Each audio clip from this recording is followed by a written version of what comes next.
Hello friends, എല്ലാവർക്കും നമസ്കാരം. ഇന്ന് നമുക്ക് നല്ല ഈസി ആയിട്ട് ഉണ്ടാക്കാൻ പറ്റുന്ന ഒരു തോരൻ ട്രൈ ചെയ്താലോ. ഒരു നാടൻ തോരനാണ്. വാഴക്കൊമ്പും പിന്നെ വൻപയറും വെച്ചിട്ടുള്ള ടേസ്റ്റി ആയിട്ടുള്ളൊരു തോരനാണിത്. അപ്പോൾ ഇതെങ്ങനെയാണ് ഉണ്ടാക്കുന്നതെന്ന് നോക്കാം. ഞാനിവിടെ അരക്കപ്പ് വൻപയർ എടുത്തിട്ടുണ്ട്. അത് 2 മണിക്കൂർ വെള്ളത്തിൽ കുതിർത്ത് വെക്കണം. ഈ വൻപയർ ഒരു പ്രഷർ കുക്കറിലേക്ക് ഇടാം. ആവശ്യത്തിന് ഉപ്പ് ചേർക്കാം. പിന്നെ കുറച്ച് വെള്ളം ചേർത്തിട്ട് വേവിച്ചെടുക്കാം. ഒരു 3 വിസിൽ വരുന്നത് വരെ വേവിച്ചെടുക്കണം. വാഴക്കൊമ്പ് ചെറുതായിട്ട് കട്ട് ചെയ്ത് വെച്ചതാണ്.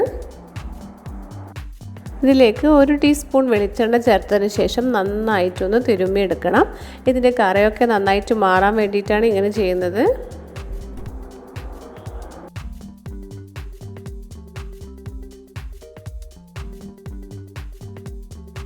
മിക്സിയുടെ ജാറിലേക്ക് 1 കപ്പ് തേങ്ങ ഇടാം. 3 ചെറിയ ഉള്ളി, 1 പച്ചമുളക്. ഇതിലേക്ക് 1/2 ടീസ്പൂൺ ജീരകം ചേർക്കാം.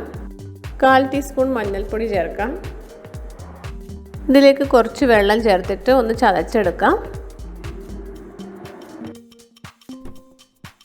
കട്ട് ചെയ്ത് വെച്ചിരിക്കുന്ന വാഴക്കൊമ്പിലേക്ക് ഈ അരപ്പ് ചേർക്കാം. കുറച്ച് ഉപ്പ് ചേർക്കുന്നുണ്ട്. എന്നിട്ട് നന്നായിട്ട് ഇതൊന്ന് മിക്സ് ചെയ്തെടുക്കാം.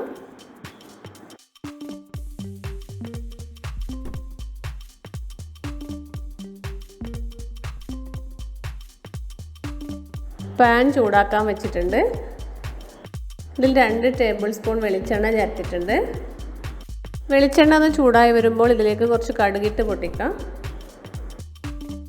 പിന്നെ കുറച്ച് വറ്റൽമുളകും കറിവേപ്പിലയും ചേർക്കാം. കുറച്ച് സമയം ഒന്ന് വഴറ്റിയെടുക്കാം.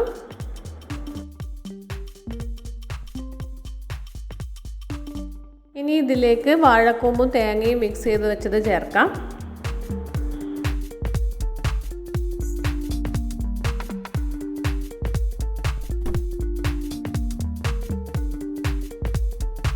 എന്നിട്ട് 2 മിനിറ്റ് ഒന്ന് വഴറ്റിയെടുക്കാം.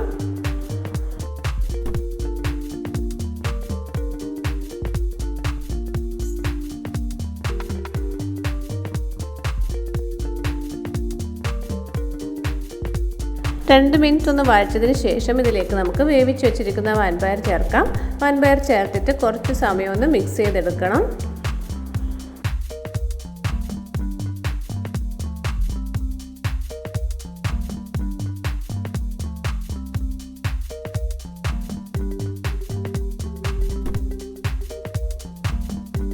രണ്ട് മിനിറ്റ് ഒന്ന് മിക്സ് ചെയ്തതിന് ശേഷം നമുക്കൊന്ന് അടച്ചു വെച്ചിട്ട് ഒന്നുകൂടി ഒന്ന് വേവിച്ചെടുക്കാം.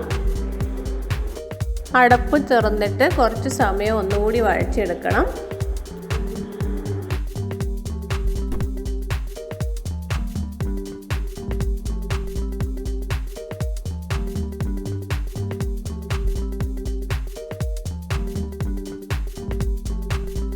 അങ്ങനെ നമ്മുടെ വാഴക്കൊമ്പ് വൻപയർ തോരൻ റെഡി ആയിട്ടുണ്ട്.